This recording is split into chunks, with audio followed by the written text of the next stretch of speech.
Manuel Ortega se arrodilló en el polvo junto a las vías del ferrocarril, sus manos temblorosas sosteniendo la carta arrugada que su esposa había dejado antes de que la fiebre se la llevara hace apenas 3 semanas. El frío viento de octubre azotaba su rostro sin afeitar y se colaba por los agujeros de su viejo abrigo, pero el dolor que sentía por dentro era mucho más intenso que cualquier frío. Sus ojos enrojecidos apenas podían enfocar las letras mientras el sol se ponía sobre el pequeño pueblo de Santa Rosa, un lugar que alguna vez había prometido un nuevo comienzo para él y su familia, pero que ahora solo le recordaba todo lo que había perdido. El año 1885 había sido despiadado con Manuel. Primero perdió su trabajo en la mina cuando se lastimó la espalda en un derrumbe. Luego su pequeña hija María enfermó gravemente y sobrevivió por poco, y finalmente Lucía, su amada esposa, sucumbió a la fiebre que había estado azotando el pueblo. Ahora estaba solo con una niña de 5 años, sin trabajo estable, con deudas crecientes y el desprecio silencioso de un pueblo que veía a los forasteros mexicanos con recelo. Los susurros lo seguían por las calles, las miradas de lástima, mezcladas con prejuicio, lo acompañaban cada vez que buscaba trabajo, y el constante recordatorio de que no pertenecía a ese lugar se había vuelto tan normal como respirar. Manuel guardó la carta en su bolsillo y se dispuso a regresar a la pequeña cabaña en las afueras del pueblo, donde lo esperaba María, quien se había quedado al cuidado de la anciana vecina, que les tenía compasión. El camino de regreso siempre parecía más largo desde que Lucía no estaba. Cada paso pesaba como si llevara piedras en los bolsillos. Sus pensamientos fueron interrumpidos por un sonido extraño que venía de un lado de las vías, algo que no encajaba con los ruidos habituales del atardecer en la pradera. El llanto de un bebé cortó el silencio como un cuchillo. Débil, pero inconfundible. Manuel se detuvo en seco, pensando que su mente le jugaba una mala pasada. Pero el sonido continuó. Se acercó con cautela hacia unos arbustos cercanos a las vías y apartó las ramas con cuidado. Allí, envuelto en una manta de lana, desgastada pero limpia, un bebé de apenas unas semanas de vida lloraba con los ojos cerrados. Manuel miró a su alrededor, buscando desesperadamente alguna señal de la madre o de quien hubiera dejado a la criatura, pero no había nadie a la vista en kilómetros. Con manos temblorosas, Manuel recogió al pequeño bulto. El bebé calmarse un poco al sentir el calor humano. Fue entonces cuando notó que había algo más junto al bebé, un sobresellado con cera roja. Lo tomó y lo guardó rápidamente en su bolsillo, su atención centrada ahora en la criatura indefensa que tenía en brazos. El sol ya casi había desaparecido y la temperatura comenzaba a descender rápidamente. No podía dejar al bebé allí. ¡Ni un minuto más! Manuel caminó lo más rápido que pudo hacia su cabaña, tratando de proteger al bebé del frío viento. Su mente era un torbellino de preguntas sin respuesta. ¿Quién habría abandonado a un bebé tan pequeño junto a las vías del Tirón? ¿Qué circunstancias tan desesperadas habrían llevado a alguien a tomar semejante decisión? Y sobre todo, ¿qué debía hacer él ahora? La vida ya era lo suficientemente difícil con María. Apenas lograba poner comida en la mesa. Y ahora tenía a otro niño indefenso en sus brazos. La pequeña cabaña apareció finalmente a la vista, con una tenue luz en la ventana que indicaba que la señora Josefina seguía allí con María. Manuel tomó aire profundamente antes de entrar, sabiendo que lo que estaba a punto de hacer cambiaría su vida para siempre. María corrió hacia él en cuanto abrió la puerta, pero se detuvo en seco al ver el pequeño bulto en los brazos de su padre. La señora Josefina, una mujer robusta de unos 60 años con el cabello completamente blanco, se levantó de la mecedora junto a la chimenea, con expresión de asombro. Manuel explicó rápidamente cómo había encontrado al bebé junto a las vías del tren. María se acercó con curiosidad infantil, mientras la señora Josefina Con la experiencia de haber criado a 6 hijos propios, tomó al bebé en brazos y comenzó a examinarlo. Era un niño,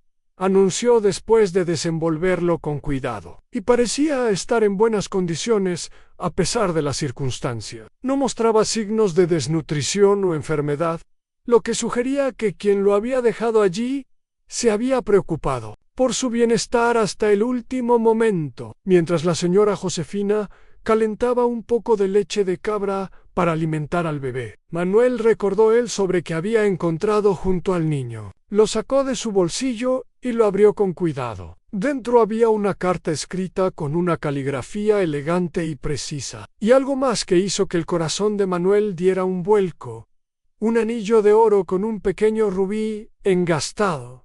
Claramente, una pieza valiosa que contrastaba con la humilde manta en la que estaba envuelto el bebé. La carta estaba dirigida a quien encontrara al niño, sin nombres ni direcciones específicas. A medida que Manuel leía, su expresión pasaba de la sorpresa a la preocupación. El bebé se llamaba Samuel, según la carta, y era hijo de alguien importante en el pueblo, aunque no especificaba quién. La madre había muerto en el parto, y el padre, por razones que no podía revelar, no podía quedarse con el niño sin poner en peligro su vida. La carta suplicaba a quien encontrara a Samuel que lo criara como propio, lejos de Santa Rosa si era posible, y que usara el anillo para su educación cuando llegara el momento adecuado. La última parte de la carta fue la que dejó a Manuel.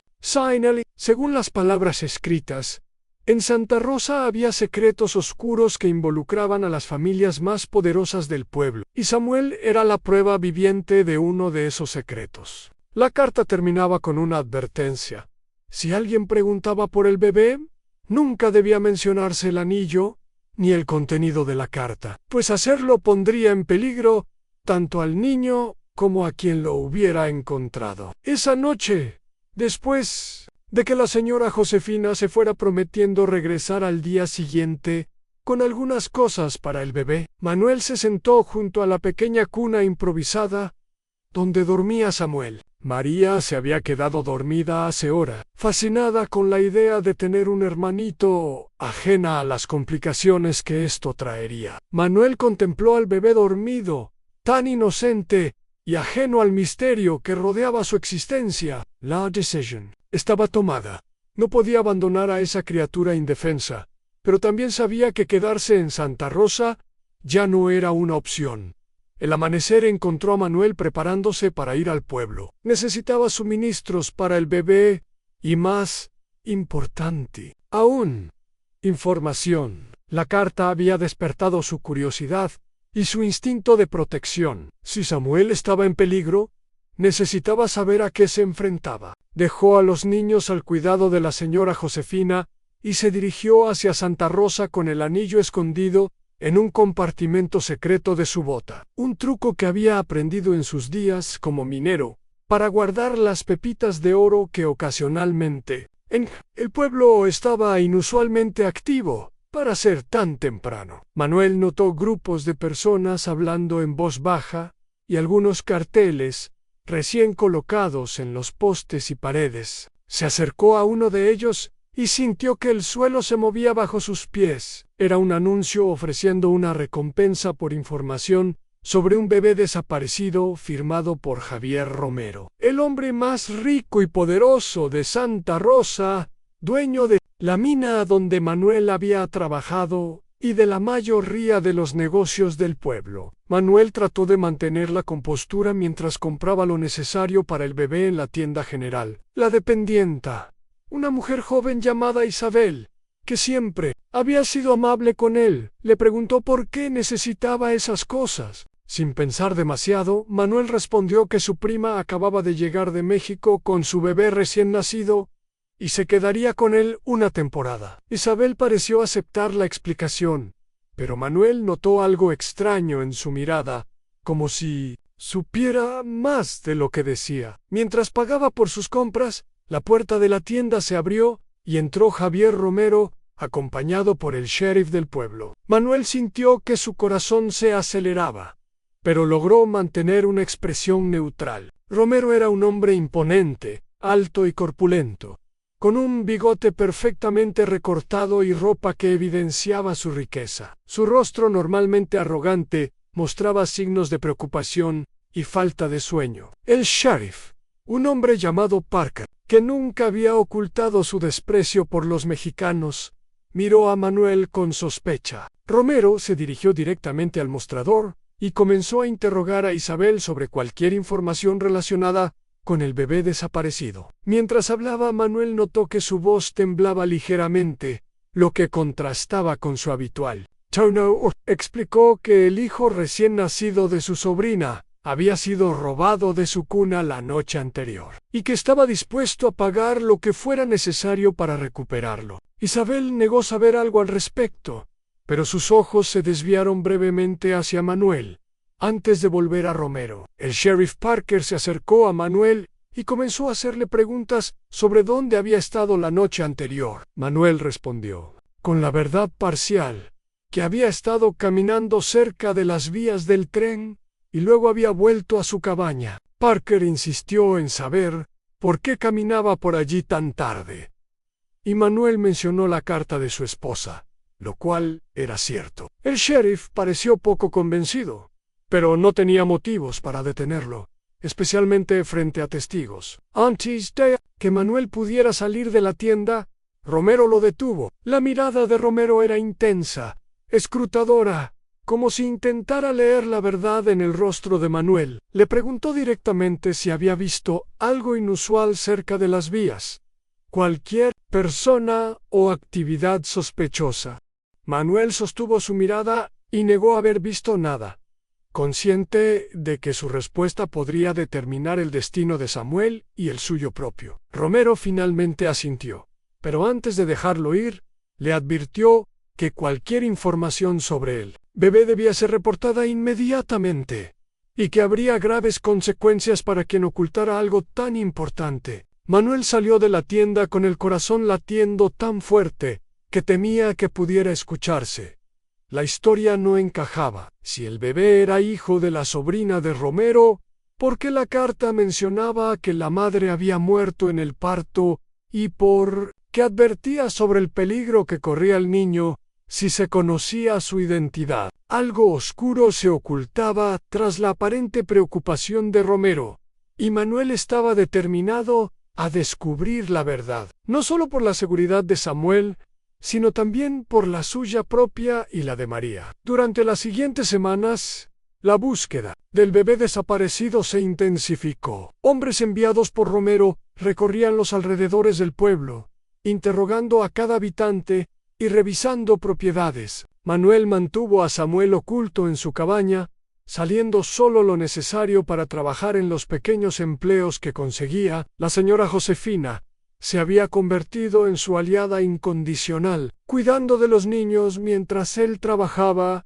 y trayendo suministros sin levantar sospechas. María se había encariñado rápidamente con el bebé, a quien llamaban Sam para simplificar, y pasaba horas hablándole y cantándole canciones que su madre le había enseñado. El invierno se acercaba, y con él, nuevas dificultades. La cabaña apenas los protegía del frío, y Manuel sabía que necesitarían más recursos para sobrevivir los duros meses que se avecinaban. Fue entonces cuando decidió vender uno de sus pocos objetos de valor, un reloj de bolsillo que había pertenecido a su padre. Se dirigió a la tienda de empeños al otro lado del pueblo, un lugar donde rara vez iba la gente adinerada y donde podría pasar más desapercibido. El dueño de la tienda de empeños era un hombre mayor llamado Ezequiel, conocido por su discreción y su justo trato con todos,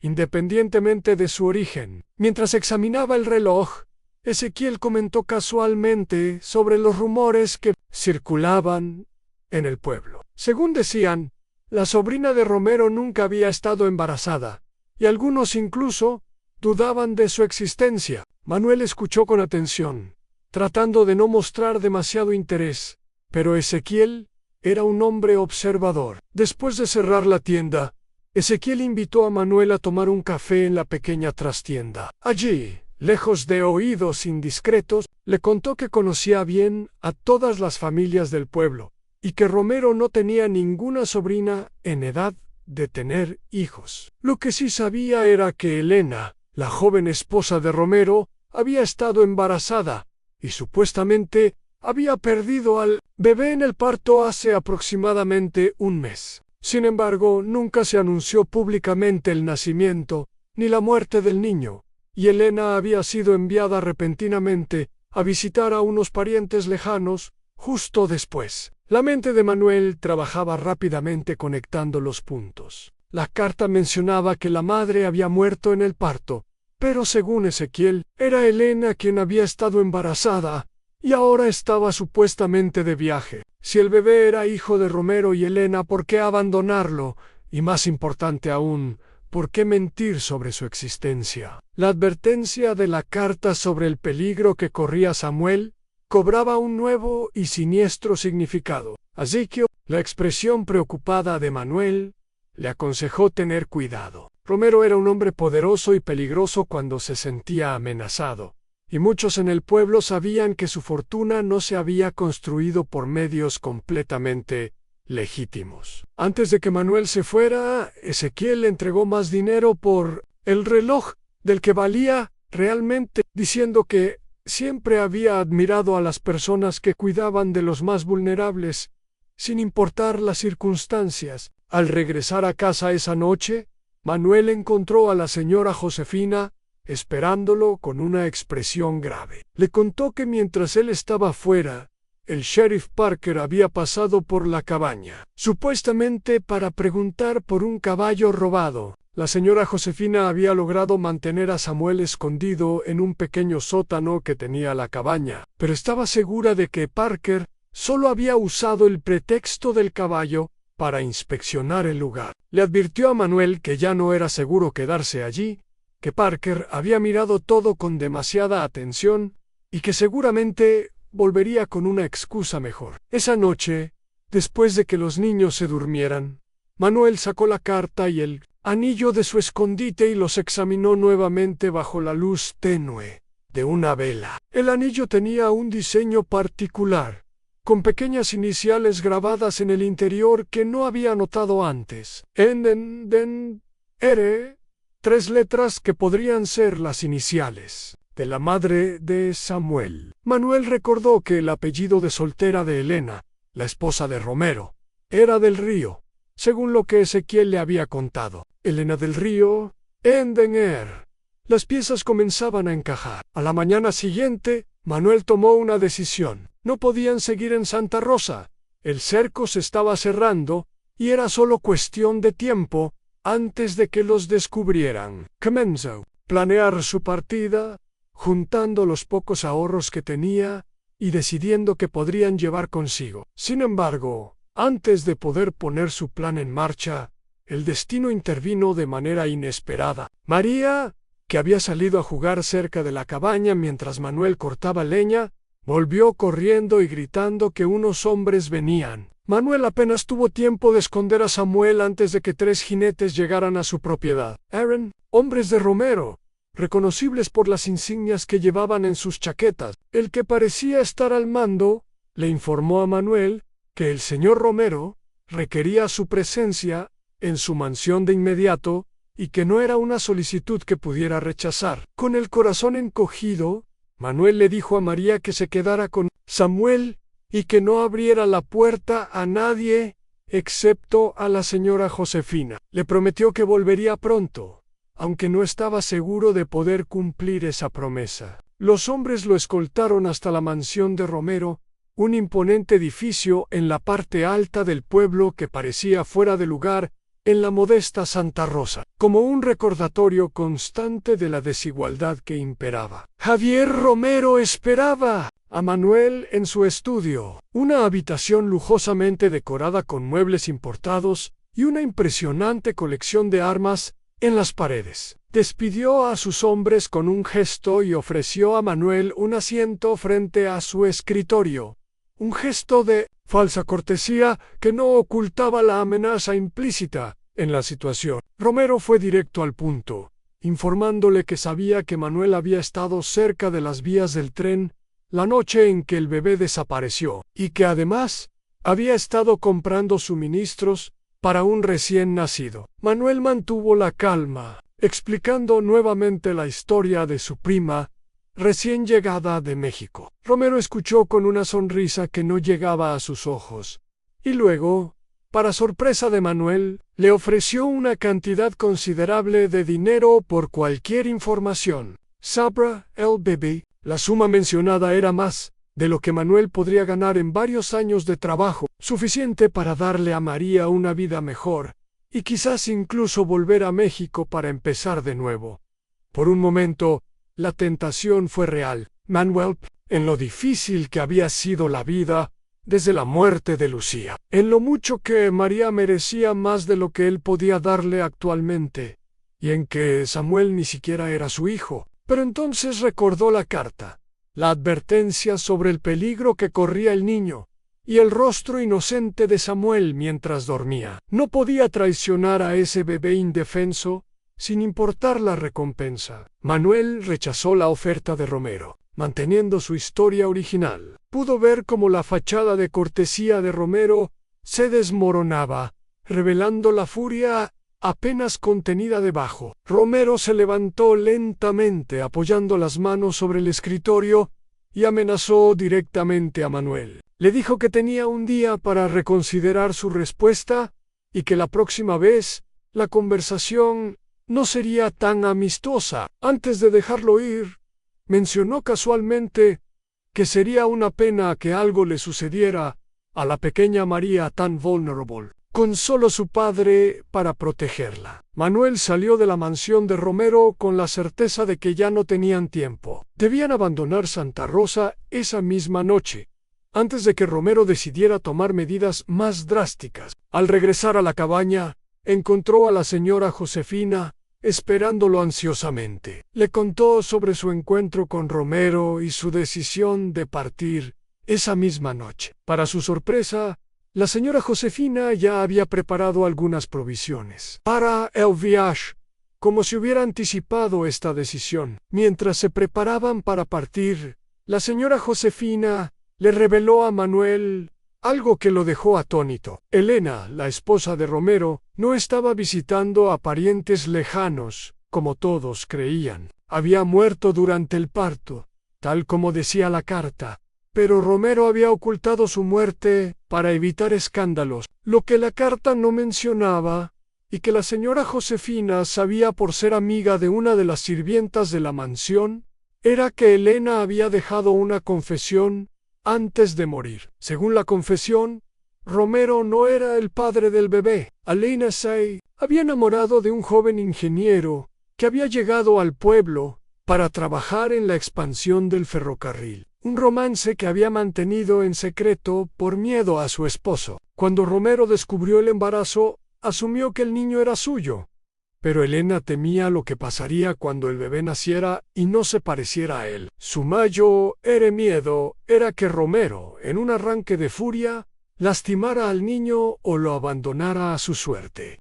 La sirvienta, siguiendo las últimas voluntades de Elena, había ayudado a sacar al bebé de la mansión después del parto y lo había dejado cerca de las vías con la carta y el anillo, esperando que alguien de buen corazón lo encontrara. Lo que no esperaba era que Romero, en vez de ocultar la existencia del niño como había hecho con la muerte de Elena, iniciara una búsqueda tan intensa. La señora Josefina especulaba que quizás Romero había leído la confesión de Elena, y ahora buscaba al bebé no para criarlo, sino para asegurarse de que nunca pudiera reclamar nada ni manchar su nombre. Esta revelación confirmó a Manuel que su decisión de huir era la correcta. Sin embargo, cuando comenzaba a cargar sus escasas pertenencias en un pequeño carro que había conseguido prestado, escucharon el sonido de cascos aproximándose. Era demasiado tarde.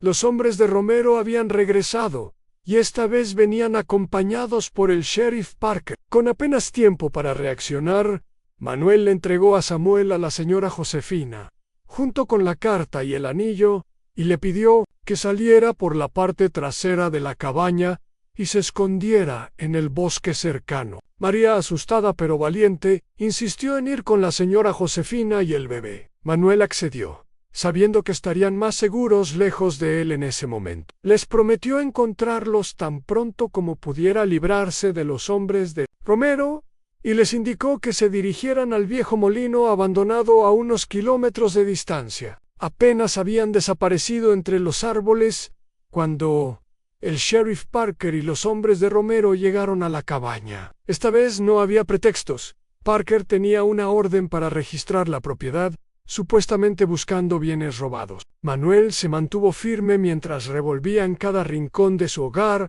destrozando lo poco que tenía en su búsqueda frenética. Cuando no encontraron nada, Parker, visiblemente frustrado, comenzó a interrogar a Manuel sobre el paradero de su hija y de la señora Josefina. Manuel explicó que María había ido a pasar la noche con la señora Josefina, como hacía a veces cuando él tenía que trabajar hasta tarde. Parker pareció poco convencido, pero sin pruebas de ningún delito, y sin encontrar al bebé que buscaban, no tenía motivos para detener a Manuel. Antes de marcharse, le advirtió que estarían vigilando cada uno de sus movimientos, y que tarde o temprano, si estaba ocultando algo, lo descubrirían. Una vez solo, Manuel esperó hasta estar seguro de que se habían ido realmente, antes de dirigirse hacia el viejo molino. El camino a través del bosque era difícil en la oscuridad, pero Manuel lo conocía bien de sus frecuentes caminatas. Al llegar al molino, encontró a la señora Josefina, María y Samuel escondidos en el segundo piso, entre sacos de harina, abandonados hace mucho tiempo. La señora Josefina había logrado calmar a Samuel, y María, a pesar del miedo, se había mantenido valiente y silenciosa durante toda la odisea. Esa noche, sentados en el polvoriento suelo del viejo molino, Manuel y la señora Josefina planearon su próximo movimiento. Quedarse en Santa Rosa ya no era una opción, pero huir inmediatamente también era peligroso. Los hombres de Romero estarían vigilando los caminos, y un hombre viajando solo con 2 niños pequeños llamaría demasiado la atención. Ayuda, alguien que pudiera sacarlos del pueblo sin levantar sospechas. La señora Josefina mencionó a su sobrino, un comerciante que pasaba regularmente por Santa Rosa, en su ruta hacia el oeste. Estaba programado para llegar en 2 días, y podría esconderlos entre su mercancía para sacarlos del pueblo. El plan era arriesgado, pero era su mejor opción. Mientras tanto, tendrían que permanecer ocultos y esperar, confiando en que Romero no los encontraría. Los siguientes 2 días fueron los más largos en la vida de Manuel. Durante el día, la señora Josefina regresaba al pueblo para no levantar sospechas y para recoger cualquier información útil. Por la noche, volvía al molino con comida y noticias. Según lo que había escuchado, Romero estaba furioso por no haber encontrado al bebé y había duplicado la recompensa. También había rumores sobre la verdadera razón de su obsesión. Algunos decían que el niño era en realidad hijo ilegítimo de su hermano menor. Otros que Romero necesitaba un heredero para su fortuna y que el bebé era la única opción después de la muerte de su esposa. Finalmente llegó el día esperado. El sobrino de la señora Josefina, un hombre llamado Roberto, llegó al molino al anochecer, tal como habían planeado. Al principio, se mostró reacio a involucrarse en algo tan peligroso, pero después de escuchar toda la historia y ver la determinación en los ojos de su tía, accedió a ayudarlos. Su carreta estaba llena de mercancías destinadas a varios pueblos a lo largo de la ruta, lo que proporcionaba muchos escondites potenciales para Manuel y los niños. Decidieron partir antes del amanecer, cuando la oscuridad aún los protegería, y los hombres de Romero estarían menos alertas. La señora Josefina insistió en quedarse en Santa Rosa, diciendo que sería más sospechoso si desaparecía al mismo tiempo que Manuel, y que podría ser más útil, manteniéndose al tanto de los movimientos de Romero. A pesar de las protestas de Manuel, finalmente aceptó su decisión, reconociendo la sabiduría en sus palabras. Esa última noche en el molino, mientras María y Samuel dormían, Manuel sacó nuevamente la carta y el anillo. Había algo que lo inquietaba, un detalle que había pasado por alto. La carta mencionaba que el anillo debía usarse para la educación de Samuel cuando llegara el momento, pero no especificaba cómo. Examinando el anillo más de cerca, notó que el rubí parecía estar ligeramente suelto. Al girarlo con cuidado, el rubí se levantó, revelando un pequeño compartimento oculto. Dentro había un pedazo de papel cuidadosamente doblado. El papel contenía lo que parecía ser la clave de una caja de seguridad en el Banco de Santa Rosa, a nombre de Elena del Río. Si lo que la señora Josefina le había contado era cierto, Elena había planeado cada detalle, asegurándose de que su hijo tuviera los medios para un futuro seguro, lejos de la influencia de Romero. Manuel volvió a colocar el papel en su escondite, decidiendo que era información demasiado peligrosa para compartirla por ahora, incluso con la señora Josefina. Algún día, cuando Samuel fuera mayor, le contaría toda la verdad sobre sus orígenes y le entregaría el anillo con su secreto. El plan de escape comenzó según lo previsto. Roberto escondió a Manuel y a los niños entre grandes sacos de harina en la parte trasera de su carreta, cubriéndolos con una lona para mayor seguridad. Salieron del molino antes del amanecer, tomando rutas secundarias para evitar el camino principal que conducía a Santa Rosa.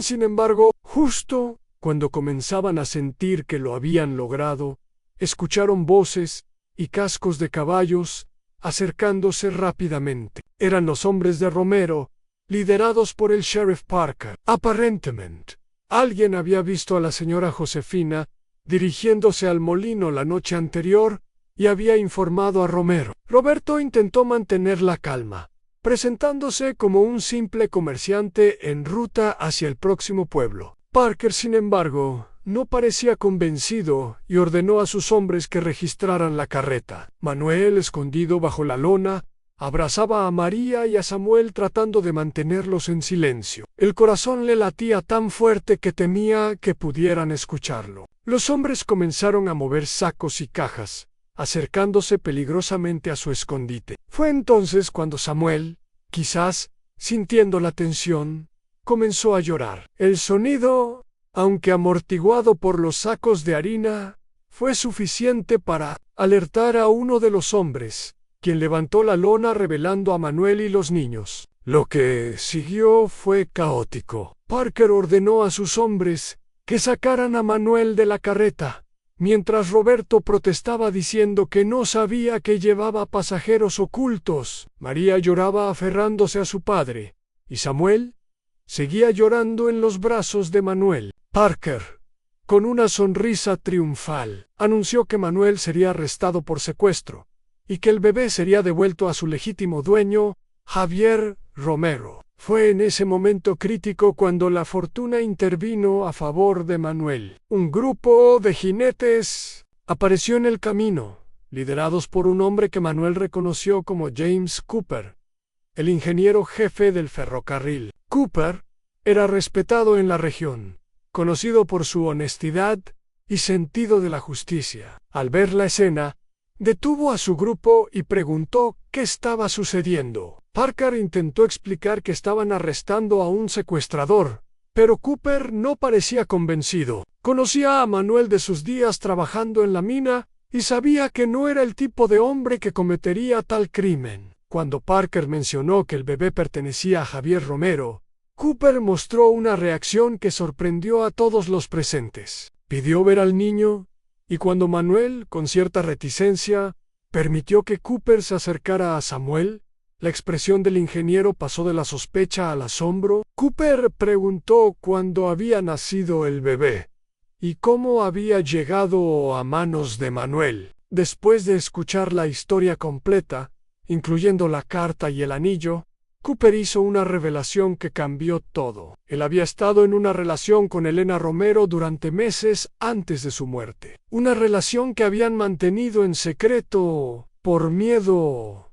a la reacción de Javier Romero. Cooper había sido transferido a otra sección del ferrocarril justo antes de que Elena diera a luz, y nunca supo del nacimiento del bebé ni de la muerte de Elena. La noticia que había recibido, enviada por el propio Romero, era que Elena había perdido al bebé y estaba recuperándose con familiares lejanos. Parker se mostró escéptico ante esta historia, pero Cooper tenía pruebas. Sacó varias cartas que Elena le había enviado, en las que hablaba de su embarazo y sus planes para escapar juntos. También tenía una carta más reciente, enviada por una de las sirvientas de la mansión Romero, informándole de la muerte de Elena y del nacimiento de su hijo. La carta había llegado apenas una semana antes, y Cooper había regresado inmediatamente a Santa Rosa para investigar. La autoridad de Cooper, respaldada por su posición en la compañía del ferrocarril y las pruebas que presentaba, puso a Parker en una posición difícil. No podía arrestar a Manuel sin exponerse a acusaciones de complicidad con Romero, especialmente ahora que había testigos que no estaban bajo la influencia del poderoso terrateniente. Finalmente, Parker decidió que este era un asunto que superaba su jurisdicción y que debería ser resuelto por el juez del condado, quien llegaría a Santa Rosa en 2 días para la sesión mensual de la corte. Esta decisión significaba que Manuel sería llevado de vuelta a Santa Rosa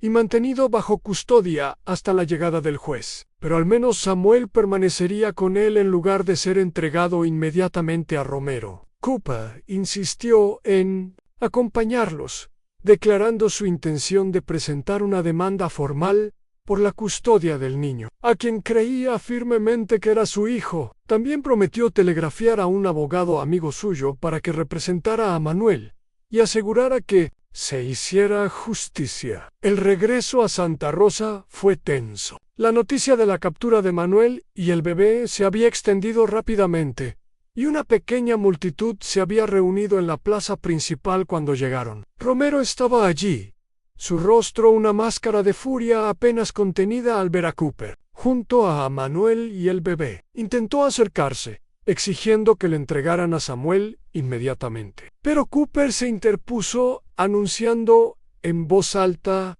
que tenía razones para creer que el niño era su hijo y no de Romero, y que tenía las pruebas para demostrarlo. La multitud, que hasta ese momento había estado firmemente del lado de Romero, comenzó a murmurar. Muchos conocían a Cooper y respetaban su integridad, y las dudas sobre la versión de Romero comenzaron a surgir. El hecho de que Elena hubiera desaparecido tan repentinamente y que Romero hubiera sido tan secreto sobre el supuesto nacimiento y muerte del bebé ahora parecía sospechoso a la luz de las nuevas revelaciones. Parker, atrapado entre las dos versiones y consciente de que la opinión pública estaba cambiando, decidió mantener a Manuel y a los niños bajo custodia en la oficina del sheriff, en lugar de en la cárcel. Una pequeña concesión que reflejaba su incertidumbre sobre todo el asunto. Cooper se instaló en el hotel local,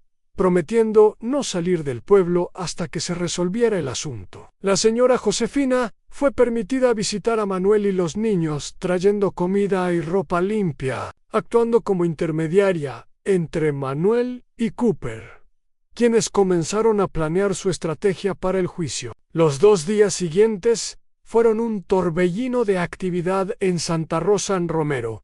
Viendo que su versión de los hechos estaba siendo cuestionada, intensificó sus esfuerzos para recuperar a Samuel. Ofreció sobornos a testigos potenciales, amenazó a quienes parecían apoyar a Manuel o Cooper, e incluso intentó sobornar al propio Parker para que le entregara al bebé antes de la llegada del juez. El sheriff, sin embargo, se mantuvo firme, quizás temiendo más las consecuencias legales si Cooper resultaba tener razón que la ira de Romero. Mientras tanto, la historia de Elena y Cooper se extendía por el pueblo, junto con rumores sobre la verdadera naturaleza de Romero y cómo había tratado a su joven esposa. Antiguos empleados de la mansión comenzaron a hablar sobre los gritos que se escuchaban por las noches, las marcas de golpes que Elena a veces intentaba ocultar, y cómo Romero la había mantenido prácticamente prisionera durante su embarazo. La imagen del respetable hombre de negocios comenzaba a desmoronarse, revelando a un hombre violento y obsesionado con el control. El día del juicio llegó con una tensión palpable en el aire. La pequeña corte del condado estaba llena hasta los límites, con habitantes de Santa Rosa y pueblos cercanos ansiosos por presenciar lo que prometía ser uno de los juicios más dramáticos en la historia de la región. El juez Wilson, un hombre mayor, conocido por su imparcialidad y su resistencia a las influencias políticas, presidía la sesión. Romero había contratado al abogado más caro del condado, un hombre llamado Harrington, conocido por sus tácticas agresivas y su habilidad para manipular testigos. Cooper, fiel a su palabra, había traído a su amigo Lawrence, un abogado menos conocido, pero con una sólida reputación de integridad y habilidad legal. Manuel, sentado junto a Lawrence con María en su regazo y Samuel en brazos, se sentía como un peón en un juego que lo superaba ampliamente. El juicio comenzó con Romero presentando su caso. Afirmaba que el bebé era hijo suyo y de su difunta esposa Elena, y que había sido robado de su cuna por personas desconocidas, posiblemente con la intención de pedir un rescate. Presentó testimonios de algunos sirvientes que afirmaban haber visto al bebé en la mansión antes de su desaparición, y acusó directamente a Manuel de haber robado al niño para venderlo o para pedir un rescate. Cuando fue el turno de la defensa, Lawrence presentó un caso meticulosamente construido. Comenzó con el testimonio de Cooper, quien habló de su relación con Elena, mostrando las cartas que probaban no solo su romance, sino también el miedo de Elena hacia su esposo y su desesperación por escapar antes de que naciera el bebé. Luego llamó a la señora Josefina, quien testificó sobre cómo Manuel había encontrado al bebé junto a las vías del tren, y como la carta que lo acompañaba advertía sobre el peligro que corría si caía en manos de Romero. El momento decisivo llegó cuando Lawrence presentó a una testigo sorpresa, la sirvienta que había ayudado a Elena durante el parto y que había dejado al bebé cerca de las vías siguiendo las instrucciones de la moribunda. La mujer, protegida por la presencia del juez y la multitud, habló sobre cómo Elena había muerto después de dar a luz, cómo le había entregado la carta y el anillo para el bebé, y cómo Romero había ordenado ocultar tanto la muerte de Elena como la existencia del niño cuando descubrió que no se parecía a él en absoluto. La sala de la corte se llenó de murmullos escandalizados, mientras la sirvienta describía cómo Romero había reaccionado con furia al ver al recién nacido, y cómo había amenazado con deshacerse del bebé si alguien mencionaba su existencia. Temiendo por la vida del niño, ella había seguido el plan que Elena le había confiado antes de morir, esperando que el bebé encontrara un hogar seguro, lejos de la influencia de Romero. Romero, visiblemente furioso, intentó interrumpir el testimonio varias veces, acusando a la sirvienta de mentir y amenazando con demandarla por difamación. El juez Wilson, sin embargo, mantuvo el orden en la sala y permitió que el testimonio continuara. Cuando fue el turno de Harrington para contrainterrogar a la sirvienta, sus intentos de intimidarla fracasaron, ya que la mujer se mantuvo firme en su historia, respaldada por detalles que solo alguien presente durante los eventos podría conocer. El golpe final para el caso de Romero vino cuando Lawrence presentó el contenido de la caja de seguridad mencionada en la nota oculta en el anillo. Con la autorización del juez, la caja había sido abierta esa mañana, revelando un testamento de Elena que dejaba todas sus posesiones personales, incluida una considerable herencia de su familia, a su hijo Samuel, específicamente identificado como hijo de James Cooper. El testamento incluía también una carta detallando el abuso que había sufrido a manos de Romero y su temor de que, si descubría que el bebé no era suyo, ambos correrían peligro. Ante la abrumadora evidencia, el juez Wilson no tuvo dificultad en llegar a su veredicto. Declaró que Samuel era legalmente hijo de Helena del Río y James Cooper, y otorgó la custodia completa a Cooper. También absolvió a Manuel de todos los cargos, reconociendo que sus acciones habían sido motivadas por el deseo de proteger a un niño indefenso, no por intenciones criminales. Ampara Romero. El veredicto fue devastador, no solo legalmente, sino también socialmente. Su reputación, ya dañada por los testimonios durante el juicio, quedó irreparablemente manchada. Muchos de sus antiguos aliados en el pueblo comenzaron a distanciarse de él, temerosos de ser asociados con alguien capaz de las acciones descritas en la corte. En los días siguientes, surgieron más historias sobre sus negocios turbios, y varias investigaciones oficiales comenzaron a examinar cómo había adquirido realmente su fortuna. Para Manuel y María, el final del juicio marcó el comienzo de un nuevo capítulo. Cooper, agradecido por el cuidado que Manuel había dado a su hijo durante esas difíciles semanas, le ofreció trabajo en la compañía del ferrocarril, un empleo estable con mejor paga que cualquier cosa que hubiera tenido antes. También les ofreció una casa mejor cerca de la estación,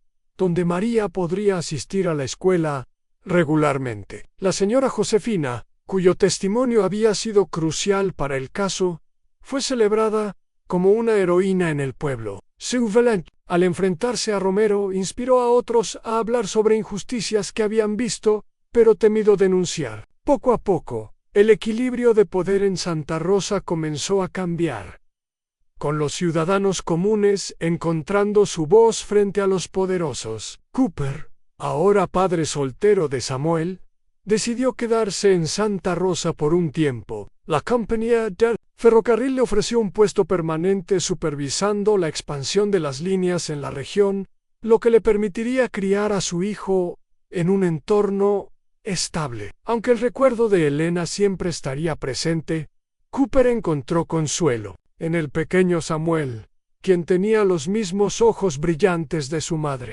Manuel y Cooper desarrollaron una amistad basada en el respeto mutuo y en las circunstancias extraordinarias que los habían unido. María, que se había encariñado profundamente con Samuel durante su tiempo juntos, seguía visitándolo regularmente, asumiendo el papel de una hermana mayor.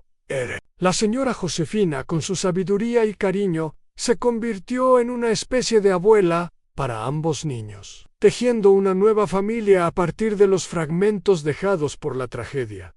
El tiempo pasó, y Santa Rosa cambió. La influencia de Romero disminuyó hasta desaparecer por completo, mientras que nuevas industrias y familias llegaron con la expansión del ferrocarril. La historia de Samuel, Manuel y Cooper se convirtió en parte del folclore local, una historia que se contaba a los niños como ejemplo de coraje, justicia y la importancia de hacer lo correcto incluso frente a grandes peligros. 20 años después, en una tarde tranquila de primavera, un joven Samuel Cooper, ahora estudiante de Derecho, visitó el viejo molino donde una vez se había escondido como bebé. Lo acompañaban Manuel, cuyo cabello ahora mostraba canas, pero cuya fuerza y dignidad permanecían intactas, y María, convertida en una maestra respetada en la escuela local. Samuel llevaba consigo el anillo de su madre, un recordatorio constante de su extraordinaria historia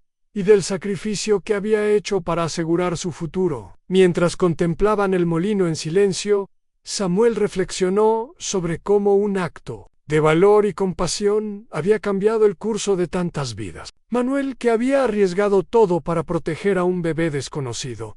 María, que había encontrado en la adversidad una fuerza que no sabía que poseía. La señora Josefina, cuya sabiduría y bondad habían guiado a todos a través de los momentos más oscuros, y su propio padre, quien había tenido el coraje de enfrentarse a un hombre poderoso por la verdad. En ese momento, Samuel entendió que la verdadera herencia que había recibido no era el anillo ni la fortuna de su madre, sino las lecciones de aquellos días turbulentos, que la justicia, aunque a veces lenta, finalmente prevalece, que la bondad puede florecer incluso en los lugares más improbables, y que una familia no siempre se define por la sangre, sino por el amor y el sacrificio. Y así, bajo el sol poniente, 3 personas unidas por un destino extraordinario contemplaron el horizonte, agradecidos por el camino que habían recorrido juntos